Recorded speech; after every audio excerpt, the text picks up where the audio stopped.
Welcome, my name is Stefan, and I'd like to share my dirty dozen of product discovery anti-patterns with you.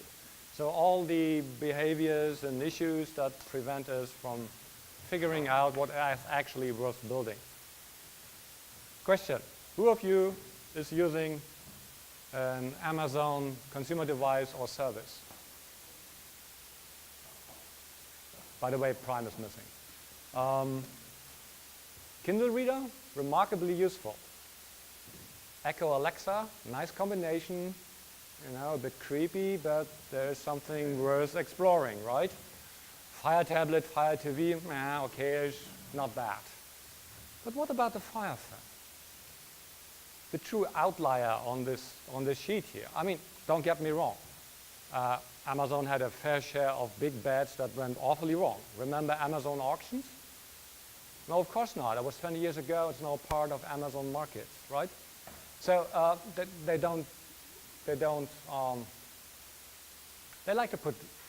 like to make bets. They don't think that not taking risk is a good idea if you want to grow big and large. And without taking risk, Mr. Bezos wouldn't be the most wealthiest man on earth, right? But 4 years ago, when Mr. Bezos had his one more thing moment and introduced the Fire Phone, I had a look at the specs, then I looked at my iPhone, and I thought to myself, why on earth would I trade this marvel for something of an inferior quality from a brand that would like to sell toilet paper to me? More importantly, how could they be so wrong? I mean, imagine all the data they have at hand. I mean, hard data, people pay. And all the customer care contacts they have. Why on earth could this happen? So 30 minutes from now, I have an idea now. 30 minutes from now, you will have one too. So before we start with the dirty dozen, let me give you a quick overview of my simple two-dimensional mental model of how agile product development works. You start somewhere on the left with a vision, and you have a strategy, and then you come up with some kind of hypothesis, right? You run experiments, you falsify or validate them, and based on that, you maybe come up with a portfolio or at least one product. Next step would be that you come up with some kind of midterm planning.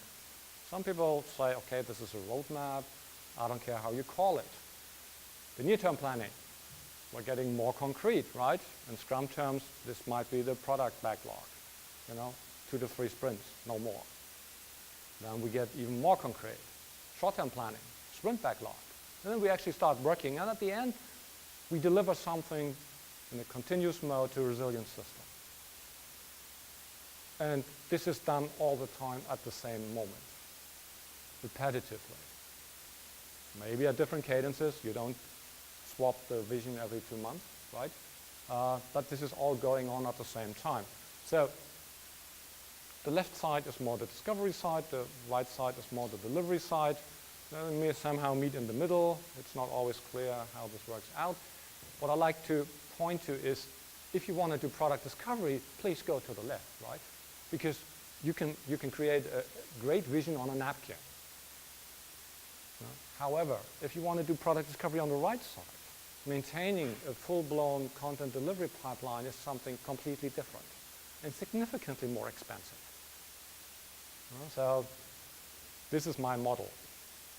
It's been work in progress for years, and I'm still not making progress. Anyway, so while most people agree that this is some sort of common sense-based approach to figuring out what's worth building, you will find anti-patterns to this basic concept all over the place, no matter which organization you have a look at. This applies to General Motors as well as to a brand new startup. Imagine the visionary founder who believes that only he is able to maintain the vision. That's why he has to tell everyone what to do and how to do this. Sounds familiar? Okay, so you always find these. There are basically 3 large buckets where you can put anything into there. So systemic issues, personal issues, and psychological issues. To make things worse, they tend to overlap. And actually, it's always a mix-up of several of those, very often all 3. but you will say there's some systematic to it. Let's start with our beloved legacy organizations and systemic issues. Number one, my budget, my feature. This is a typical manifestation of an organization who went out on this shareholder value spree in the 90s and early 2000s. Outsourcing whatever is not part of your core business, software development, for example. You know, software, IT, those guys in the cellar setting up PCs and stuff, the rest would be sourced in from some other place. Too bad that software is eating the world, right? I agree with Mark Andreessen that five years from now, at the latest, every company who wants to have a future needs to be a technology company, right? Everything is changing. The paradigm is shifting completely. Actually, it's pivoting somehow.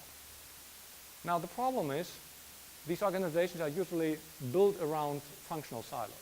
And the functional silos are well versed in getting budgets and applying the budget to some external agency to get stuff delivered. And this is exactly the way they treat the product teams inside. It's just an agency. We pay you to deliver our requirements. So the product team is not considered to be the prime problem solver you have to turn to if you have business issues. Now it's a kind of contractual relationship with them. And this is simply not working out. You know, the moment you have this, you basically have the whole old contract game inside your organization. And by the way, this typically leads to local optimization efforts within the silo. And you may have heard Conway's Law. You're shipping the org chart, or your product reflects the communication structures within your organization. This is the reason for it. Number two, siloism. Speaking of silos, you will also find that the silos are very protective of their backyard, so to speak. So if you're working in a B2B company that's selling software, the sales folks will be very protective of direct contact to your business, to the business partners, to the customers, right? Because what they don't want is that one of you nerds is talking to a prospective client or another client who's maybe extending the contract and talk freely, right? We all share openness and transparency, and we value that. Sales not necessarily, you know, because it's about money. Usually they have an incentive scheme behind this. They have to meet quotas, and they don't want you to spoil that. Which leads to conversation by proxy. And every step you have in this chain is diluting the information, is adding noise to it, so probably you don't know what you're talking about in the end. You're solving a problem that actually is not existing. Code as code, number three. Engineers are expensive, and they are scarce. And that is the reason that they're supposed to do one thing only, writing code. This is pure Taylorism at work. You know, this is a mental model from the 1920s. Was awesome and massively profitable for General Motors and Ford at the time. You know, turning Michigan farm boys into people assembling something on an assembly line. However, this is no longer applicable today. You still have strong objections that developers participate in user research. Strong objections that they talk to customers, or that they actually take over shifts in customer care to get a direct contact to the outside world and learn what is going on. And it's all done, yeah, they need to be more productive. I'm sorry, but how do you improve the productivity of a development site? The number one means is stop building stuff no one is interested in. You know? And what's the best way to figure that out? Let the people who write the solution actually talk to the people who have the problem. You know? Don't act as a proxy. Waste of time. Escalation, number 4. I assume I'm not sharing something that is completely new to anyone here in the room. Not everyone embraces Agile. You know, there are people, I mean, the majority of an organization is, you know, standing a bit back, checking how this all works out. Is it a fad? Is it a trend? Maybe it's gone in 6 months' time. Okay, I keep my cover. Don't burn any bridges now, right? And don't out yourself as someone who's fully into this, right? There may be repercussions later. But some people are outright resistant to this whole idea. It's the what is in for me faction. It's the people who believe, why on earth would I, after all this effort, all the education, would entrust my career, my ability to pay my mortgage and put my kids through college in the hands of a bunch of hoodie-wearing nerds who promise to deliver something that would solve my business problem? Why would I do that? So, typically, if they're not trying to bully you directly, they may do this by proxy. I will tell my boss, and he will tell your boss, and then we will see whether my story makes it into the backlog or not. If there's an organization that allows this kind of communication, it's a bad sign, right? You're probably in the wrong place. So don't reject any kind of headhunter who's pitching you new offers right away. Observe it, but maybe there's a way out of that. Personal issues. Our beloved pet projects, right? Pet projects, in my experience, are always driven by individuals. They're not exclusively reserved for the C-level or the middle management. You will always also find them among the engineers, for example. Some fancy new technology miraculously makes it into the tech stack. You need to have a third JavaScript framework. Gold plating in whatever form, However, all of this is driven by, I believe, some sort of moral hazard. Right? You're using other people's money to satisfy one of your needs. Maybe you want to learn something. Maybe you want to pimp your CV for the next career step somewhere else. Whatever it is, this is a serious way to impose something that is not positive in the sense of product discovery, because people will push for that project, no matter the cost, no matter the benefit for the organization. So if you have a fancy piece of technology inside your tech stack that is way too complex for the purpose, you ask yourself, okay, why are we using this? Should we refactor this, make it simpler? Unless you find out that someone is very proud of what he built and he's using this as the basis for his future career within the organization. So he has a direct incentive to actually keep the team going on some kind of tech stack that is totally unsuited for the purpose. So, spending other people's money to furthering yourself. Number 6, hippoism. Highest paid person's opinion. I love this quote from ex-Silicon Graphics and Netscape boss Jim Barksdale. If we have data, looks like the data. If all we have is opinions, let's go with mine. The issue is, there is no scientific study around that proves that the pay grade of an individual is somehow linked to the ability of that individual to figure out what's worth building. Well, this is complete nonsense. It doesn't exist. So why is it that way? It's very rare, particularly in larger, more legacy-ish organizations, that someone speaks up and says, Bob, I know you're my boss, and I hope I'm not a soon-to-be ex-employee, but this is BS what you're telling us here. So this rarely happens. On the other side, you figure that a lot of people start to become obedient and submissive. Huh? So the boss, well, most of the time they like to move with some pixels on the top, but they say, okay, maybe you can change the color scheme. Whoops, they have an old color scheme, right?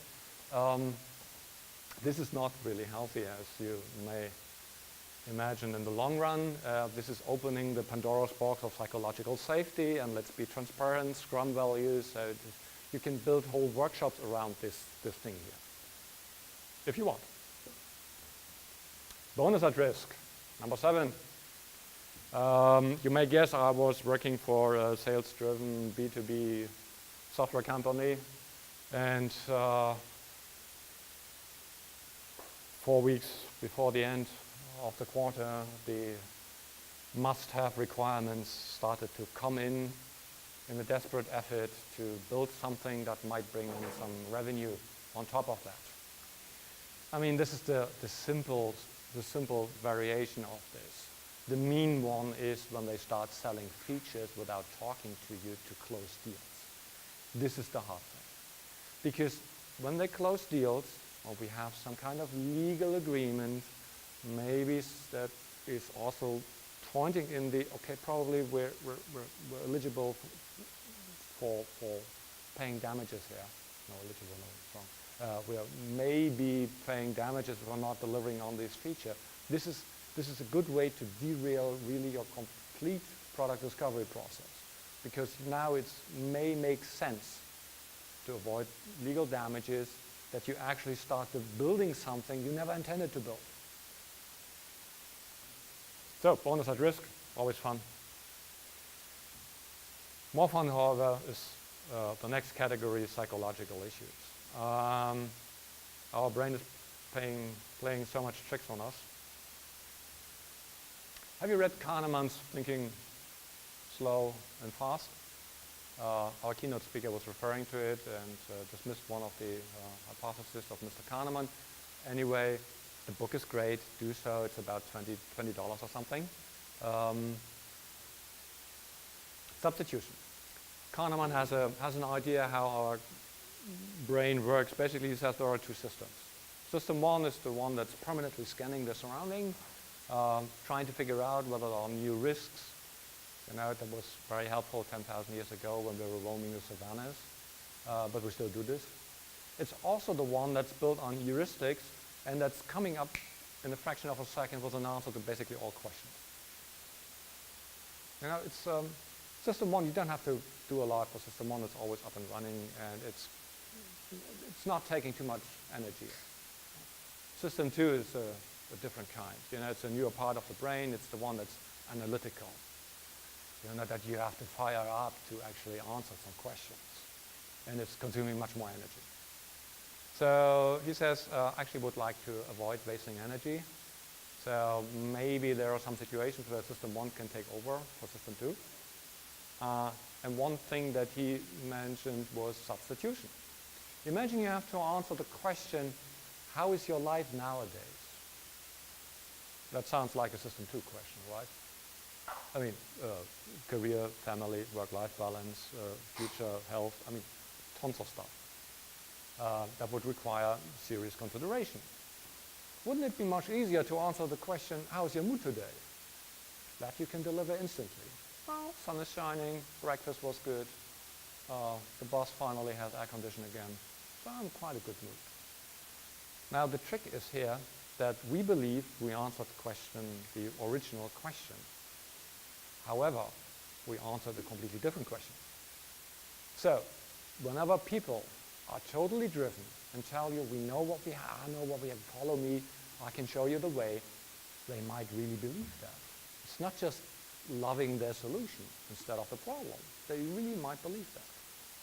So it's an easy way to trick yourself. Sunk cost fallacy. Loss aversion, another thing from system one, from Mr. Kahneman. We don't like to lose things. That's why you so often hear, we almost made it. We're already 95% there. We spent so much effort on this, money, brain, and time. Come on, let's finish the last 5%. Which, of course, from an economic perspective, is totally useless.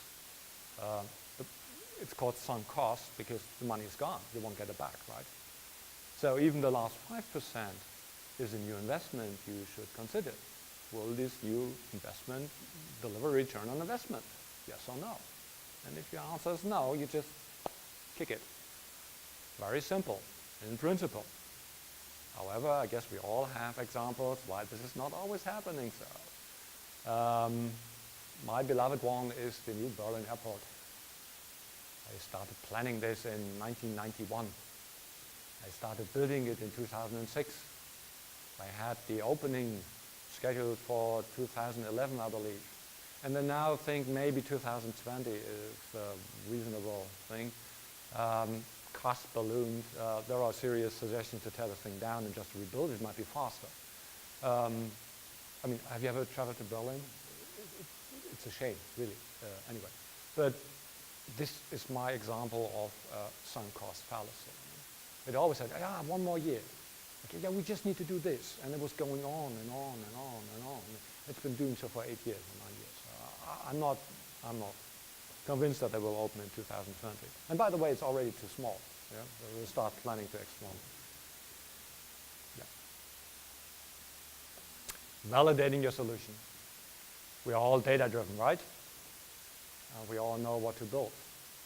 Why not follow up on this? So if you already believe where to go, and you're convinced that you have the knowledge to take the team in the right direction, and they still keep asking for data, why not run some kind of validation that is providing the data? Now the cool thing is that this basically works on autopilot. You know, there's a risk that you will pick a setup that is basically delivering the data that you need to prove your hypothesis is valid. You're rigging the game, and you do so unconsciously. And this is not just some fancy stuff that pops up in the laboratory somewhere at a university. This happens in real life. I had this one. I'm wearing this one for a purpose. We were building an e-book typewriter 5 years ago, 6 years ago. And we were so convinced about this, you know, making knowledge freely available for the world, more this open source approach, you know, better the world, blah, blah, blah, that we completely forgot to pick the right people to validate our idea, because we just picked the people who said, awesome, go there, do this. This is fantastic. So we spent a year and a considerable amount of money on this before we decided to shut it down. And if you look back at former decisions you make, probably you will find some of those things as well. Survivorship bias, number 11. 1943, the United States Air Force decided to run a study how to improve the survivability of crews and planes. So they went out in the field, picked a sample of planes that returned from missions, and meticulously recorded all the battle damage and run a huge statistic analysis on that. And the first suggestion was, yeah, we put the additional armor on where the damage is. Took a Hungarian mathematician, Abraham Wald, to point at the fallacy of the thinking. Right? This damage wasn't what brought the planes down. They made it back to base, right? He suggested, okay, let's put the armor where you find no battle damage, because apparently those planes didn't survive. No, it didn't make it back. And this is precisely the reason why they did it this way and not the other way around. Okay, nice story. Here you're thinking, but what has this to do with building products? Very simple.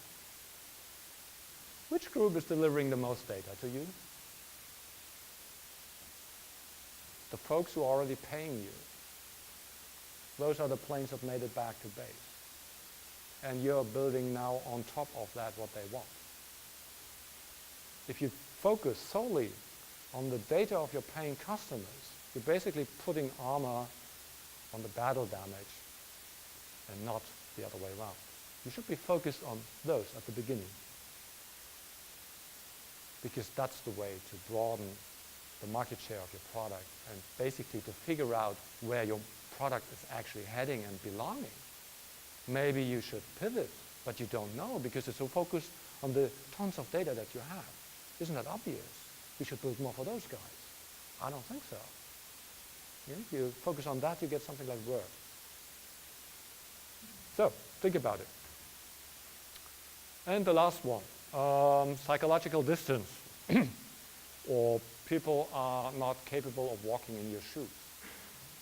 Steve Jobs mentioned that it's very hard to create products with focus groups because they simply don't know until they see it what they want, right? Psychologists call this psychological distance. People can't relate to the world you're in. That is that is driving your thinking.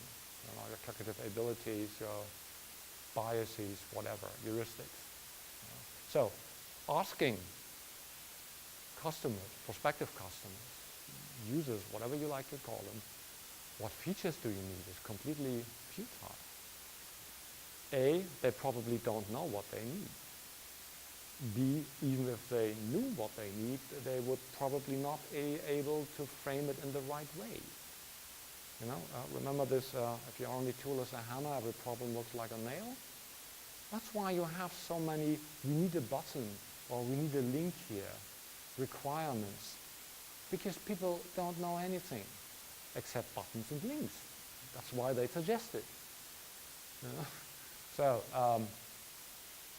this is principally an issue why you should avoid asking these kind of questions and rather observe them and try to figure out what they're doing. So think more like an anthropologist, observing a tribe somewhere in the Amazon basin, instead of directly asking people. You're not interrogating them.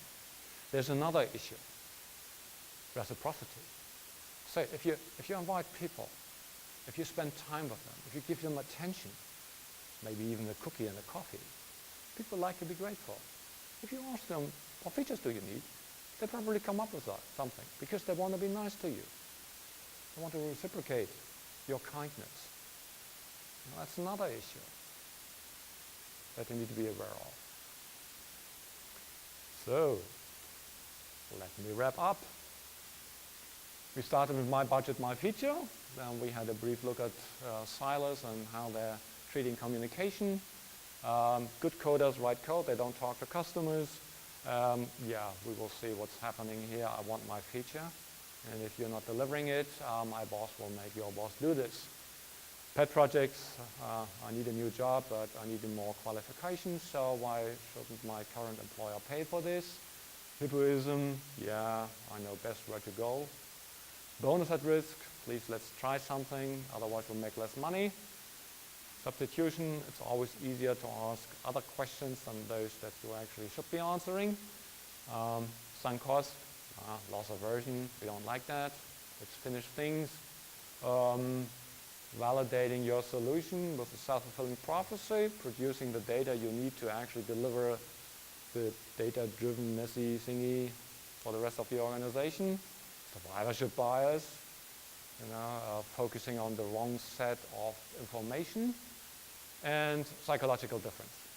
Don't ask people what they need. You need to observe this. It's a bit more work. Okay, so what do you think? Why did the Fire phone fail? What was happening? Any ideas? Yeah, but two things are really sticking out here. According to a very good article on Fast Company, you can Google that. It's really nice. Yeah, that project and the other one.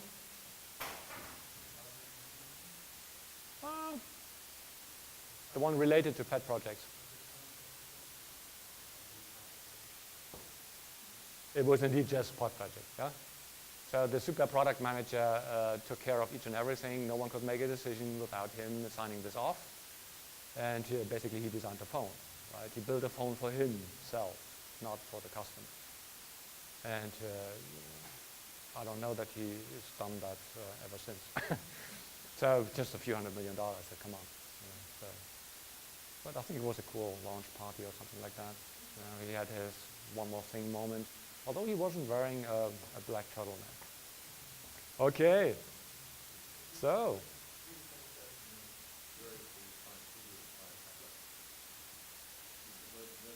Yeah, probably. Yeah, I mean, he had a lot of good ideas. Amazon Prime, for example, certainly was a great idea. I mean, he was pushing, he has been pushing so many things in the right direction. But sometimes, again, the pay grade is no indication for someone being able to figure out what is worth building. Absolutely not.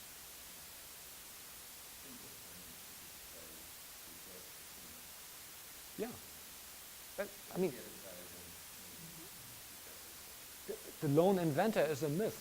There is no thing today like a lone inventor. You know, Steve Jobs didn't invent the iPhone. He managed to gather an astonishing group of people around him who was able to push in the direction to create a thing they never thought possible.